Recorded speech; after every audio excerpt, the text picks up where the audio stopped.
Hey, good morning, guys. This is UC from iTradePrice. It is February 12th, Sunday, a little before afternoon. Uh, Before we dive into the weekly video, some of you had reached out asking what is this automated trading. So I know I have to do one dedicated video on this topic. Just haven't got time to do it. But this is something I've been working for the past 6 to 9 months, I'd say, me and Annie both. We've been trying to find some systematic trading strategies that people can run, or that anybody can run on a platform where the system is taking the trades based on a certain criteria whenever that is met. And then you have certain parameters that you can adjust as per your risk level, like your stop loss, your profit target, and things like that. So whatever it goes into the logic of the when the trade gets executed, that is going to be locked. But once you are inside the trade, you have the capability, or you should have the capability, to manage it manually, or things like that. So I'm still working on it. Still have to update all this information on the website. What the strategy will be. It's not one strategy, it will be few strategies. I want to have a detailed analysis on those strategies, what those are, what the historical results look like, what you can do if you want to get your hands on it. What's the best way to run it, and all that stuff, right? So a detailed information. But I want to have this thing under my belt for another couple of I'd say at least a month more, because I've been testing it since December. So after the month of February, I'll have good 3 months of data, real data that I'll be able to share. So right now it's awesome, it does good, right? But then sometimes there are days where sometimes it would just kind of start trading on the opposite side, and the results won't be good, right? So there are ways you can control that. You can tell the strategy to stop trading if you hit a certain loss level, right?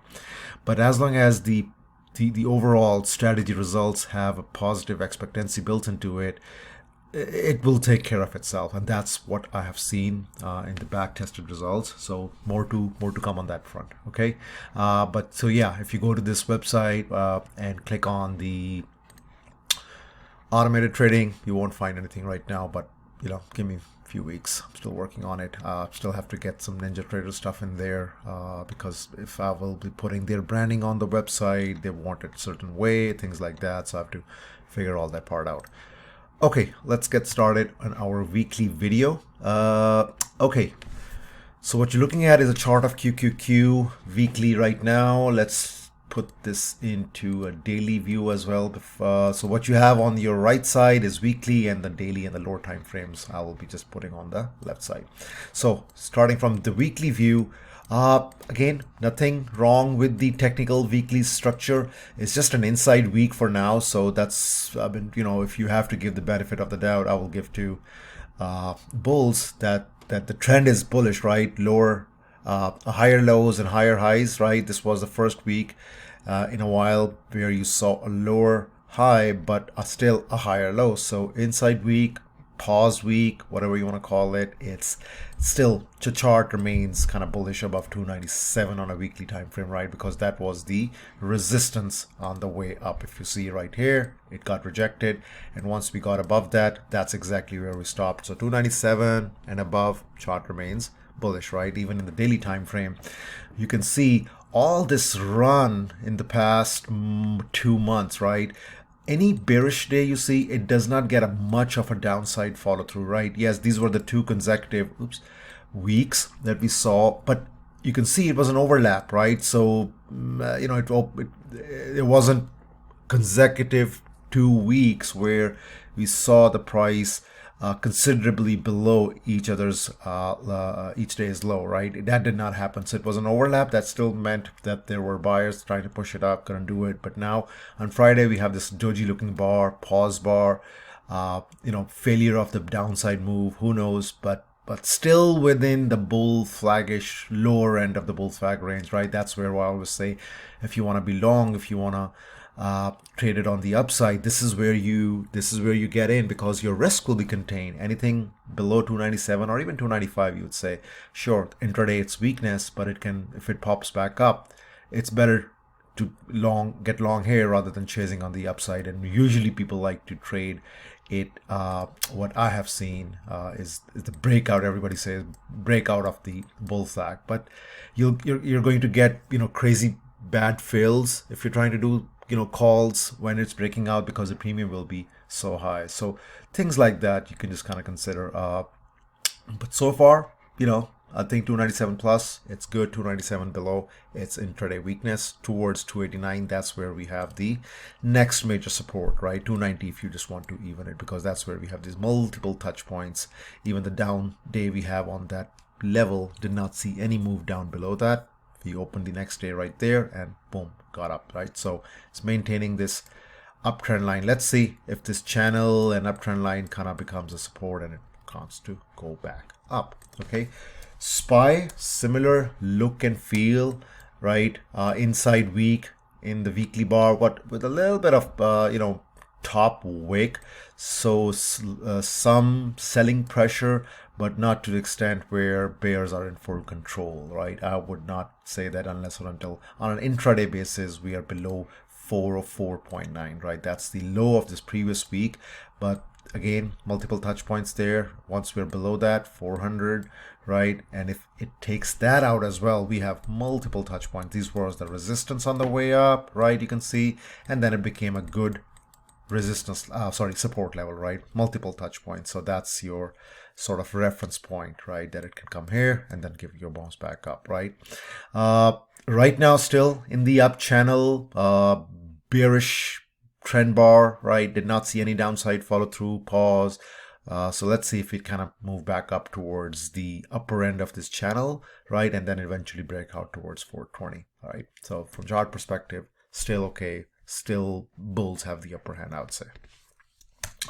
Okay, SPX, similar look and feel, right? Don't really have to go in detail, but still within the uptrend, no bearish days, see any aggressive downside follow through. Weekly chart looks fine, just like SPY and QQQ. Okay, Amazon, weekly view, right? After the earnings, did not really see any upside after that. So all the upside was before the earnings. So the earnings run had already kind of moved the price up, and we just saw a little bit of profit taking maybe after that. So on a daily basis, I don't know, it just does not look like a nice, clean, tradable chart. But the area that I can highlight just by looking at is that this was the resistance area, right? You can see every time the price touched there, we got rejected initially, and then eventually we moved back up. So now we are right there, and that's exactly where we got this sort of a doji looking bar after this move to the downside, right here. So if we give up 96.2, then definitely we can head towards 92, 91, as that's where the structure support is. Any upside on a higher time frame, I would say as long as below 104 on a higher time frame, it remains kind of a little bit of weak, right? But on an intraday basis, anything above 96, 97, 98, we can definitely target 104 area. Let me go into weekly, an hourly view. So bring the level. So yeah, if I bring the lower levels, right, you can see this is a nice little, sideways to down kind of looking channel. So not a bad place. Right here, it kind of bounce from there. So if you remember, we were trying to kind of play the bounce here in the last week, but nice. But I would say 98.8, that's where the support was, and now that's where we can see some resistance on the way up. So maybe a first touch resistance play, and then eventually see if it wants to go back up towards 100. That's where the channel downtrend line is, and then if it breaks that out, then we can head towards 102, 103, 104 area. That's where the structure resistance comes into play. But watch out for this channel downtrend line, right? It has to take that out to get a little bit more aggressive on the bullish side. Okay, Apple, let's go into the daily view here. Weekly view, again, similar to QQQ, good, nice upside, inside week, contained week, right? I would say not any downside pressure, a whole lot of pressure, right? So right now, actually, this is a good setup. The way I would read this is that the price was getting very tight towards the upper end of this recent move up, right? Like this one. So, and we had a bearish breakout, but it failed to give us a bearish follow through below this uptrend line. So that tells me that the bears are stuck now, right? The ones who shorted the breakout move. So now if it moves a little bit further up, right, they'll be forced to cover, and then that can start a nice short covering rally towards 157, right? If that does not happen, and bears still have control, and this uptrend line is broken, then watch out for this 147.5. If that's taken out, we have a gap fill towards 146, something like that. Let me bring in the hourly view, bring in the levels. So yeah, there you go. 145.5 is your gap fill level, right? What I like so far is that it bounced from this sort of an uptrend line, channel bottom. That's nice, but really need to show strength above 153 to target higher prices, right? So 153 and above, higher prices, 153 and below, kind of sideways to weak. But so far, I would say bulls again have a little bit of upper hand, right? From setup perspective, okay? All right. Tesla, everyone's favorite name, the name that keeps giving. Good, crazy move since the past month, right? Up almost, I'd say, what, 100% from 102 all the way to 214. What a nice rally, right? But now it's definitely getting a little bit of extended. You can see a top wick. It closed towards the lower half of the weekly candle. So that does tell you a little bit of downside pressure, but nothing. The chart is still intact, not broken, right? That you're bearish on this name, right? If you're trying to catch the top, just like if anybody wants to try to catch the bottom, not a good sustainable strategy on the longer run, right? So right now, I would still like to be cautious, right? So we did play the downside move. Remember, I was saying 209 plus can be a short zone, and it did end up being a short zone where on Thursday it went above 209 all the way to 214, gave a nice top wick, and then it opened up with a gap down, tried to get back above 206, couldn't do it, and it fell through down towards 198. So on a daily basis, it's kind of back testing this trend line it broke out of, right? So a little bit of bottom wick as well. I can play a little bit cautiously long on this name as long as above 189, right? That's, I mean, intraday basis, you can play any way you want, right? There's no right or wrong approach once you figure out the trend of the day, momentum of the day. But right now, I would say it's, yes, you did play the downside move, but it's not a downtrend right now, right? So you can't, unless or until, of course, you want to play it like that. So you can't be sitting on puts just because you think that it has made the top. I don't think so. I still think it might kind of try to move back up, right? As long as it holds 189, that's where the sort of a initial short-term support level is. 189 to 180 is also a good level. Let me bring in the other levels. There you go. So we are below this uptrend line. We bounced from 193. 189 will be my kind of a first touch. 187 first touch bounce play, or even 182, right? On a higher time frame, I would say as long as it's above 182, it's fine. There's no big sort of a damage done on a structure point of view, because once we broke out of this area, we retested this zone right here, and then we made our move back up. Now we are below this uptrend line. So this area towards 182 can be in play if market remains weak and it keeps on kind of crawling or kind of shedding the price towards the downside. 182, that's where definitely I'll be playing at least a bounce, right? On the upside, it really needs to break above 206. I think that's where we have the rejection from Friday, so that becomes our immediate resistance area. So there's multiple ways you can play, right? So if, as per the morning note, if I say that 206 and below it's weak, that does not mean that you cannot play on the call side. That means it's preferred to wait for the price to move towards 206, and then you get into puts, because that's where the risk will be low for the trade, right? Because if it goes above 206, it's getting bullish and you can take a smaller loss versus trying to chase it on the way down. So definitely can play calls above 198 towards 203, 206, but then definitely trim to see, lock in some profits and see if it wants to break above 206 or not. Or you can just wait and play puts if it moves towards 203 to 206 and see if it gets rejected again, as your risk will be low at that point as well. So multiple ways to play, right? It's just what you have to kind of plan for that day, and that's how you play. Okay, so NVDA.